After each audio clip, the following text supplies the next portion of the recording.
ঠিক আছে। তো বলছি কি আওয়ার রানওয়ে কাইট কার লেখা? It was written by Lucy Montgomery. I want to know about the writer.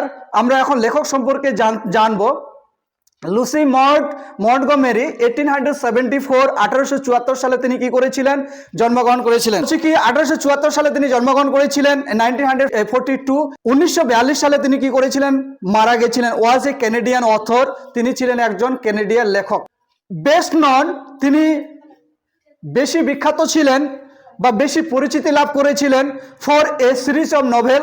তিনি সিরিজ মানে কি ধারাবাহিকভাবে নোভেল উপন্যাস লিখে লিখে তিনি বিখ্যাত হয়েছিলেন।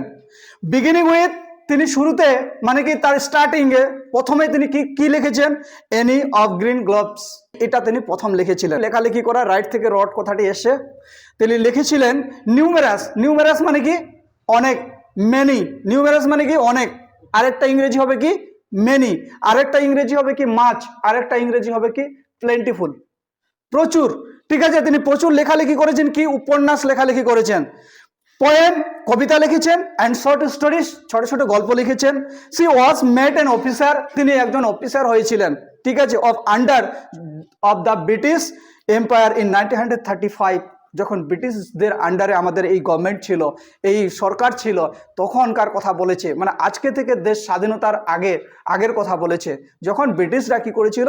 এখানে রাজত্ব করেছিল। 200 বছর আমরা জানি ব্রিটিশরা রাজত্ব করেছিল। সেই সময় তিনি কি হয়েছিলেন? একজন অফিসার হয়েছিলেন। কতটা ট্যালেন্ট থাকলে একজন অফিসার হতে পারবে সেই সরকারের আমলে।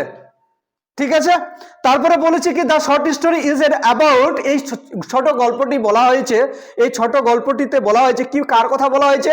অ্যাবাউট এ ব্রাদার, একটা ভাইয়ের কথা বলেছে, অ্যান্ড এ সিস্টার, একটা বোনের কথা বলেছে। কোথায় বসবাস করতো? Living on an isolated. Isolated মানে কি? জনশূন্য, যেখানে জনের ভিড় থাকে না, মানে খুব রেয়ার লোকজন বসবাস করে, সেই সব জায়গার কথা বলেছে। আইল্যান্ড, এটা কি হবে? Isolated island. দেয়ার ফাদার, তাদের বাবা কি করেছে? Who throw a series of incident, তার বাবাদের সঙ্গে কি করেছে?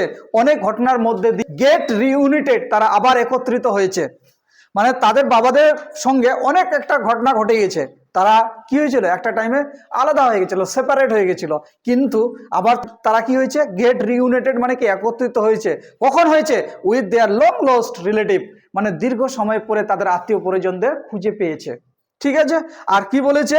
ইট ইজ টাচিং টেল, বলছে এটা একটা কেমন ধরনের গল্প? টেল মানে আমরা জানি গল্প, বলছে এটা হচ্ছে হৃদয় স্পর্শকাতর গল্প, মনে লাগা গল্প। কেন মনে লাগার কথা বলা হয়েছে? দ্যাট আন্ডারলাইন, বলছে এটার গুরুত্ব যে দ্য ভ্যালু অফ রিলেশনশিপ, বলছে একটা সম্পর্কের গুরুত্ব কত সেটা এই গল্পে আমরা বুঝতে পারবো। তোরা নিশ্চয়ই সবাই বুঝতে পারিস, তোদের এই যে সকল বন্ধু বান্ধব আছিস, কোনোদিন কোনো কিছু নিয়ে ঝগড়া লেগে যাস, দিয়ে 8 দিন কথা বলিস না, 9 দিনের মাথায় যখন কথা বলা শুরু করিস, দেখবি যে ওই দিনটার মধ্যে আনন্দ তোরা কোনোদিনও খুঁজে পাস না। ঠিক কিনা? এই জন্য বলা হয়েছে যে রিলেশনের উপর গুরুত্ব কতটুকু এই গল্পে আমরা বুঝতে পারি।